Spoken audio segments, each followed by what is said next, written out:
Pues lo dicho, son solo algunos de los asuntos que trataremos hoy aquí en la mañana en Televisión Española, empezando por ese juicio que nos va a llevar semanas y semanas, seguramente hasta mediados del mes de marzo, ese triángulo amoroso, ese crimen de la Guardia Urbana, con dos protagonistas, Rosa Peral y Albert López, que están citados hoy en la audiencia de Barcelona. Se les acusa de matar a Pedro, el entonces pareja de Rosa, y posteriormente llevar el cuerpo en su vehículo hasta el pantano de Foix, donde le prendieron fuego. Como les decíamos, en este caso hay varios nombres clave, así que vamos a repasar el supuesto papel de cada uno de ellos de este triángulo. Diego. Crimen de la Guardia Urbana, hablamos de tres personas, todos agentes: Rosa Peral, Albert López y la víctima, Pedro Rodríguez. Hay un triángulo de relación entre ellos. En el momento de su muerte, Pedro y Rosa eran pareja, vivían juntos. Albert y Rosa eran amantes. En el pasado, Albert y Rosa habían sido pareja. Este triángulo de relación se manifiesta también en las defensas de los acusados. Rosa y Albert se acusan mutuamente del crimen de Pedro. Rosa dice que Albert lo mató por celos y Albert dice que él se limitó a ayudarla para deshacerse del cadáver. La Fiscalía pide 24 años para él, 25 para ella. Asesinato con alevosía con agravante de parentesco, dicen. Ocurrió la madrugada del 1 al 2 de mayo en el chalet que Pedro compartía con Rosa en Vilanova y la Geltrú. Cargaron su cuerpo en su propio coche, lo condujeron hasta un caminito que flanqueaba por el pantano de Foix y le prendieron fuego. El crimen de la Guardia Urbana. Este es María. Bueno, hemos hablado mucho de este crimen, pero todavía quedan muchos interrogantes por aclarar, que tendrá que hacerse la audiencia de Barcelona. Y está el equipo de la mañana. Mireia Alzuria, buenos días, ¿han llegado ya? Sí, buenos días, María. Están ya en el interior. Rosa Peral y Albert López han llegado ya. Han sido trasladados hasta los calabozos de esta audiencia de Barcelona a la espera de que arranque este juicio. Pasan apenas 5 minutos de las 10 de la mañana, así que en breve tiene que comenzar ya este juicio. Como os cuento, están ya en el interior. Hemos visto llegar hasta aquí, por esta puerta principal, a la abogada de Rosa Peral, pero todavía no hemos visto al abogado de la defensa de Albert López, ni tampoco al abogado de la acusación particular. Hoy se van a ver por primera vez los dos acusados tras más de 2 años en prisión provisional, y lo van a hacer, como bien decíamos, en ese banquillo de los acusados. Historia y sobre todo testimonios que no aclaran lo ocurrido. A ver, abogada Emilia, ¿cómo ves la estrategia de las defensas?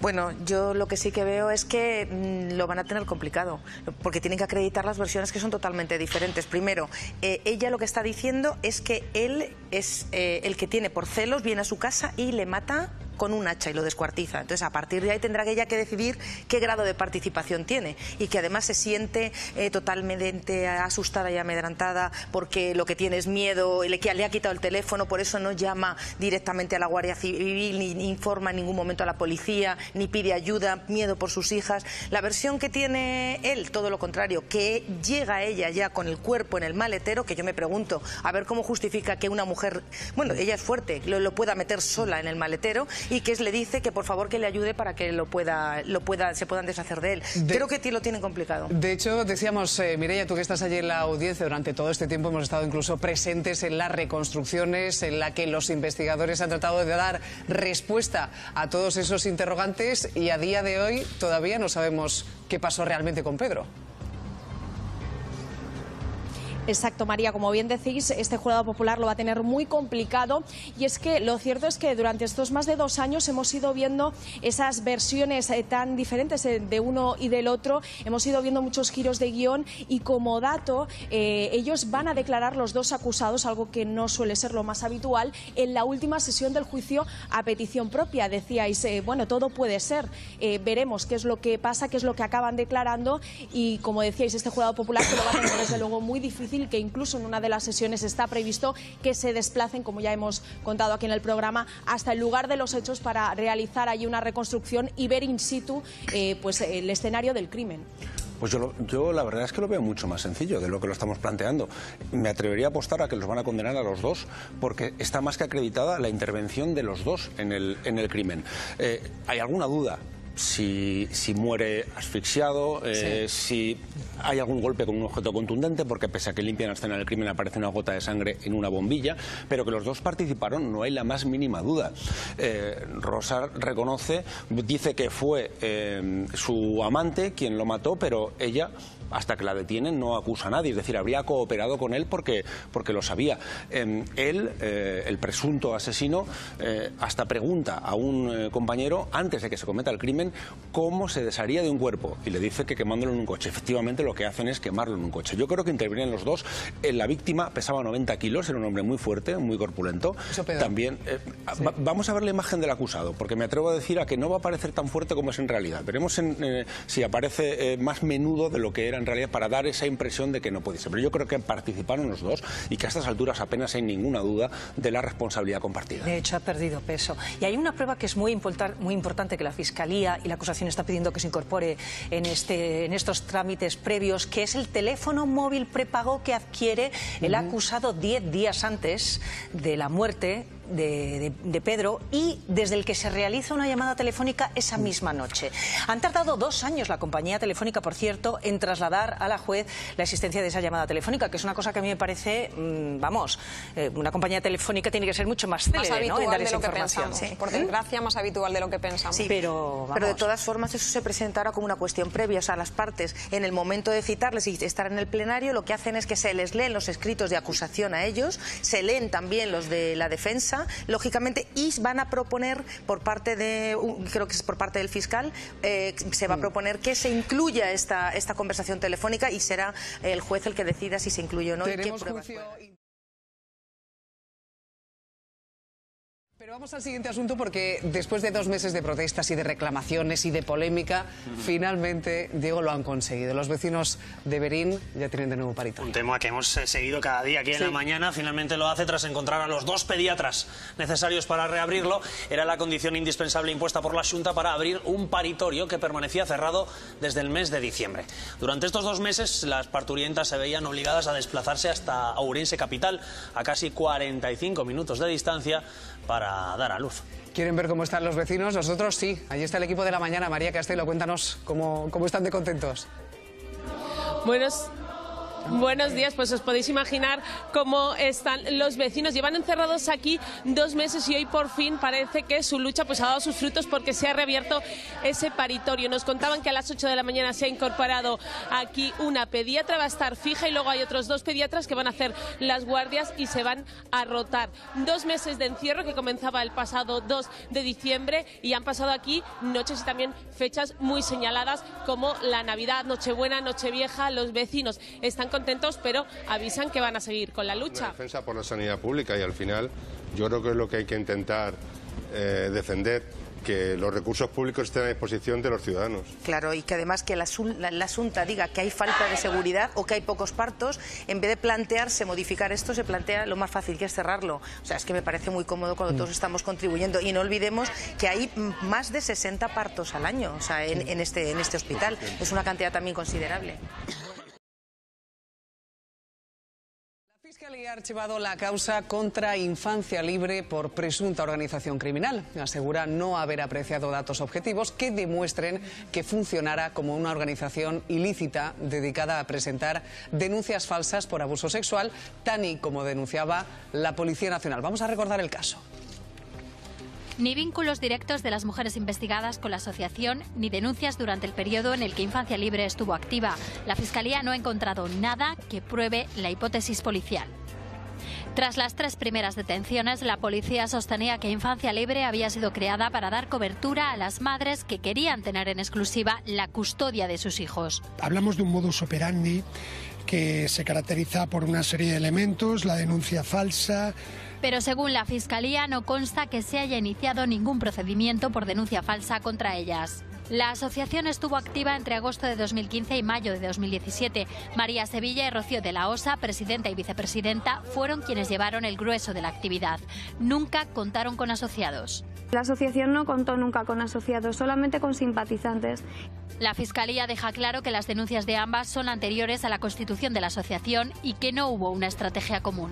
En el marco de la investigación se ha tomado declaración a los 2 letrados y 3 profesionales de la sanidad pública que asesoraron a las madres. Para la policía formaban parte del entramado y fabricaban informes que avalaban las supuestas denuncias falsas. La Fiscalía no lo considera aprobado. Según su informe, solo 7 de las 17 investigadas fueron asistidas por los mismos letrados. Unas por 5, por 7 abogados, y las denuncias, por supuesto, que se pusieron antes de la creación de Infancia Libre. De las diligencias practicadas solo se ha podido acreditar un delito de sustracción de menores en el caso de María Sevilla y un delito de desobediencia en el caso de Ana María Bayo, pero según el Ministerio Público no probarían en ningún caso la organización criminal. Pues recordábamos el caso, oye, que la mañana nos atiende María Sevilla. María, buenos días. Hola, buenos días. ¿Contenta? Sí, claro. ¿Qué ha supuesto? Bueno, es un gran paso, ¿no? Es empezar a quitar toda la mierda, con perdón, que nos habían echado encima. María, vamos a tener tiempo de charlar contigo y agradecemos especialmente que estés nosotros porque para nosotros era importante. Ya saben, la Fiscalía ha archivado esa denuncia. Un caso que comenzaba precisamente con la detención de ella, de María Sevilla, Diego. María fue la primera, luego vinieron 3 más, así que vamos a ir repasando. María Sevilla, la que fuera presidenta de Infancia Libre, fue detenida el pasado 1 de abril. Está acusada de sustracción de menores por no entregar a su hijo de 11 años a su padre, que tenía la custodia, un delito que se comete presuntamente cuando la asociación ya había dejado de tener actividad. Está operando juicio oral por ello. Casi un mes y medio después se detuvo a Patricia González. Había denunciado al padre de su hija por presuntos abusos sexuales a la menor, denuncias que fueron archivadas. Se llevó a la niña sin consultarle al padre. La Fiscalía cree que puede tener vinculación con Infancia Libre, pero no lo considera probado. 10 días después de la detención de Patricia, Ana María Bayo había denunciado a su expareja por presuntos abusos sexuales, denuncias que se archivaron, incumplió el régimen de visitas, está acusada de un delito de desobediencia cuando Infancia Libre no tenía actividad. Y por último, el pasado 18 de junio detienen a Rocío de la Osa. Fue detenida por sustracción de menores y amenazas. El juez le otorgó la guardia y custodia de la niña a una tía paterna hasta enero, que se la devolvieron. Continúa investigada por sustracción de menores. En julio, la policía presenta ante la Fiscalía un informe en el que acusa a Infancia Libre de organización criminal. Hablamos de un modus operandi que se caracteriza por una serie de elementos, la denuncia falsa, un mismo letrado, etcétera, etcétera. Esto hace que nos haga pensar que efectivamente debemos de investigar todavía más. Una acusación gorda, María. Pues sí, bastante, la verdad, bastante. Sí, era como para no levantar cabeza. ¿Por qué crees que la policía hizo esa acusación? Recordad que no se han encontrado pruebas. No lo sé, no sé cuál ha sido su razón. Lo que sí que me sorprende es que siempre está rodeado de alguno de los padres. Me sorprende bastante, ¿no? Porque cuando alguien acusa a una persona, no se vincula con las partes, pero siempre está cerca de alguno de los padres y me es bastante llamativo. No lo sé, no sé cuáles son sus motivos. Lo que sí que sé es que ha mentido en todo y lo que sí sé es que vamos a seguir demostrando todas sus mentiras. Porque claro, cuando dices mentiras, os decían que la trama ibais al mismo psicólogo, los mismos abogados, es decir, que estaba todo como completamente pergeñado por vosotras con un fin que, como decimos e insistimos, no han encontrado pruebas. Verás, en el caso de mi hijo hay 15 profesionales. Antes de la pediatra, de la psicóloga y al psiquiatra que han señalado, yo fui derivada por orden judicial. Es decir, que el juez me obligó a ir a ese psiquiatra. ¿Eso suele pasar? ¿Eso es habitual? En los casos en los que intentas proteger a tu hijo, en este caso, porque crees verdaderamente lo que está diciendo, pues yo he sido ordenada por orden judicial para ser tratada, literalmente, para reestructurar mi sistema de ideas y creencias. ¿Vas a tomar alguna decisión? Claro, sí. Pero la primera es sacar a mi hijo de donde está, porque mi hijo está viviendo con su abusador. Esa es la primera. Después vienen las demás. Con su abusador, presunto abusador. ¿Tú tienes pruebas de que ha abusado de él? Porque hay de momento un juez que ha archivado tu denuncia por presuntos abusos de tu exmarido. Está claro que yo no he denunciado falsamente y yo lo creo. Lo demostraremos. Bueno, no es presunto, no es abusador de tu hijo. Vale, pues digamos presunto. Hasta el momento a mí se me ha llamado organización criminal y una serie de cosas sin llamarme presunta y sin respetar mis derechos. Se investigaba como organización criminal y de hecho, aunque tú digas lo que digas, os habéis puesto de acuerdo un montón de madres y abogados para acudir al mismo psiquiatra de la Seguridad Social. Acabas de escuchar lo que acabo de decir. Sí, yo te dejo terminar, pero no manipules y no mientas. Lo acabo de decir. Yo he sido llevada al psiquiatra que está señalado, he sido derivada por orden judicial, por orden del juzgado. No mientas y no manipules. ¿Y por qué se eligió ese perito precisamente y no otro? Eso se lo tendrás que preguntar al juzgado. No lo sé. Lo pregunto por si en algún momento el juez justifica por qué se va a ese perito o a ese, digámoslo así, a ese... Porque Javier, no es habitual. No es habitual porque generalmente los juzgados tienen los suyos propios o la clínica médico-forense de la audiencia de turno. Es muy raro, salvo que sea específicamente. Claro, ¿sabes qué sucede? Que el equipo psicosocial del juzgado tenía una querella criminal interpuesta y la audiencia resolvió que estaba mal hecho su informe. Entonces no tenían más psicólogos en el juzgado. Me derivaron a salud mental, al centro de salud mental que correspondía por mi zona en la que yo vivía. Y a raíz de ahí, ¿todas vuestras compañeras de la asociación también acuden a ese de forma voluntaria? No, pero además es que seguís con lo mismo. No, yo te estoy preguntando, yo no estoy prejuzgando nada. Me gustaría saber por qué el resto de asociadas o del colectivo que integráis van a ese mismo psiquiatra. A ver, primero, no hay asociadas en la asociación. Yo desconozco la vida del resto de personas. Y tercero, he sido derivada por orden del juzgado. El resto de mamás habrá que preguntarles cuáles han sido las razones por las que se han derivado. ¿No? Conozco a 3, ya lo dije en fiscalía. ¿No? ¿Cuánto hace que no ves a tu hijo? Algo más de 10 meses. Algo más de 10 meses.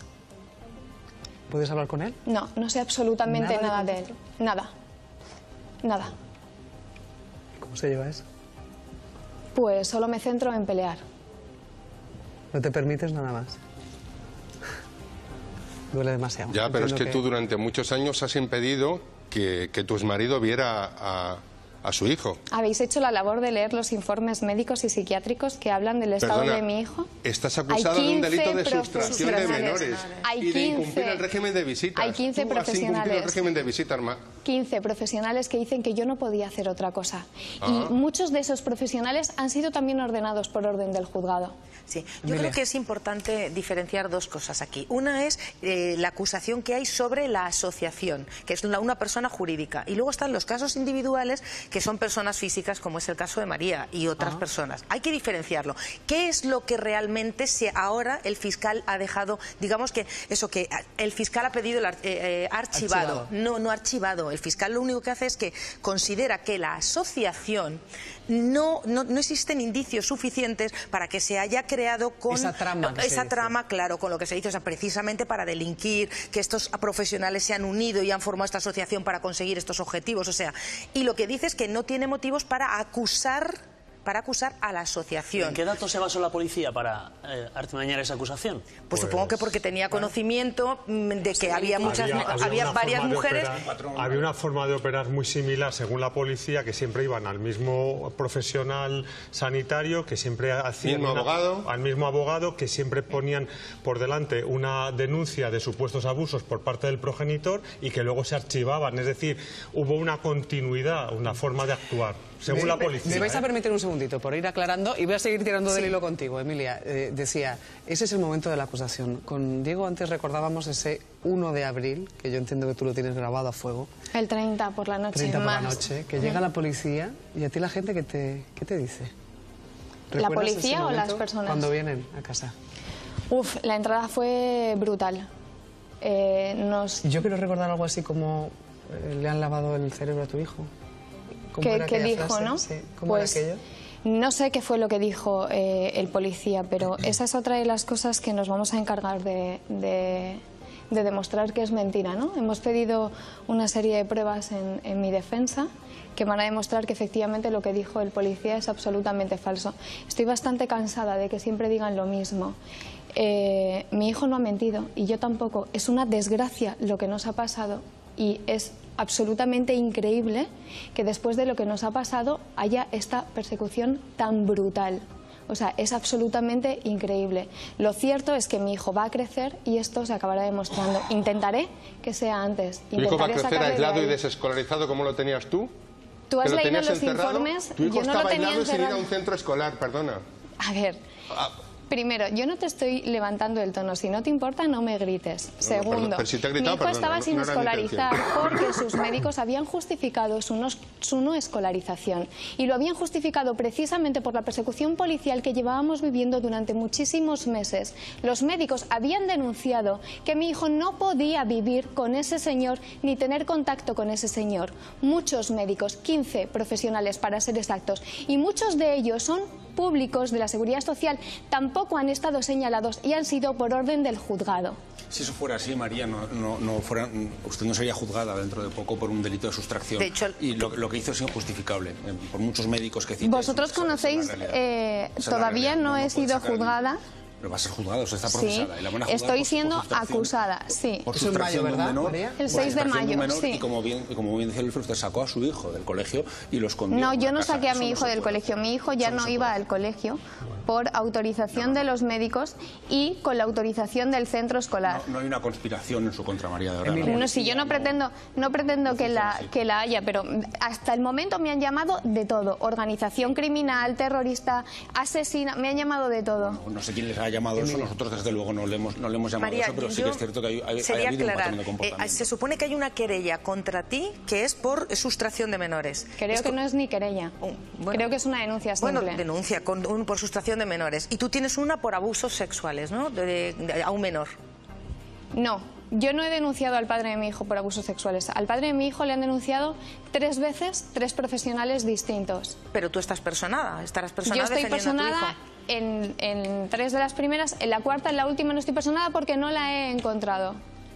Bien, y respecto al tema de la sustracción de menores, tú te llevas a tu hijo. Prueba de ello es que le dan la custodia del niño a tu exmarido. Bueno, me vais a permitir que haga una serie de matizaciones. Para empezar, mi escrito de acusación del fiscal, del Ministerio Fiscal, se basa únicamente en los atestados policiales, que casualmente coinciden con los mismos que me han llamado organización criminal.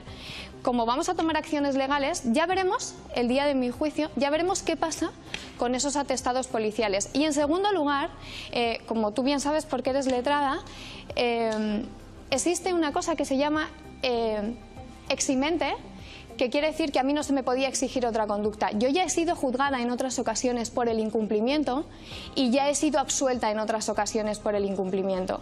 Hay que decir que este programa, La Mañana de la 1, se ha puesto en contacto con el padre del hijo de María Sevilla y no ha querido hacer declaraciones de momento. Luis, ¿querías decir algo? Yo solo te quería matizar una cosa. Los psiquiatras de la Seguridad Social no los elige el juzgado, los elegís vosotras. Vosotras vais todas al mismo psiquiatra. No, no es cierto. Verás, solamente hay un psiquiatra señalado y yo tengo 4 antes. Vosotros los elegís de forma voluntaria. El juzgado no dice... No. Yo he estado obligada... Verás, cuando a mí el juzgado me obliga a reestructurar mi sistema de ideas y creencias, a mí no me dan opción a elegir al psiquiatra al que yo tengo que ir. Por cierto, ese psiquiatra ya dijo, esa señora doctora psiquiatra ya le dijo a la juez que yo no mentía. Ya le dijo a la juez que a mí no se me podía cambiar mi sistema de ideas ni de creencias, ni siquiera con medicación. Ese juzgado me derivó a ese psiquiatra, yo no lo elegí ni lo escogí. Pero solamente una cosa, qué curioso que el perito del juzgado no os da la razón, pero vosotros vais a un psiquiatra y ese psiquiatra al final sí os da la razón. El perito del juzgado tiene una querella que la audiencia ya ha dicho que está mal hecho su informe.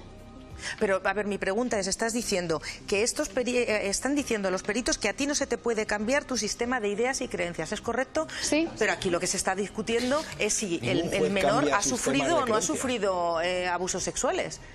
Entonces, ¿qué más nos da a nosotros lo que tú creas o no creas? Lo que hay que hacer es averiguar realmente que si el niño... Efectivamente, esa es la razón, o sea, eso que vosotros me estáis preguntando, esa es la razón por la que yo creé la asociación, porque no podía entender cómo tantísimos médicos, como tantísimas cosas que le habían ocurrido a mi hijo, cómo tantísimos problemas de salud no se estaban teniendo en cuenta y cómo podía ser que le estuvieran poniendo en una situación de riesgo, precisamente por eso. De todas formas, el sistema... Un segundito, visto lo visto, ¿volverías a montar la asociación? Sí, por supuesto. ¿A pesar de todo lo que has pasado? A pesar de todo. ¿Volvería? Sí. De conciliación. Vamos allá. Familia, que nos vemos mañana. No, tú no vienes mañana. Un abrazo grande. Mañana les esperamos aquí en La Mañana con más noticias. Ahora les dejamos con ese especial informativo con los compañeros de los desayunos aquí en Radio Televisión Española. Hasta mañana.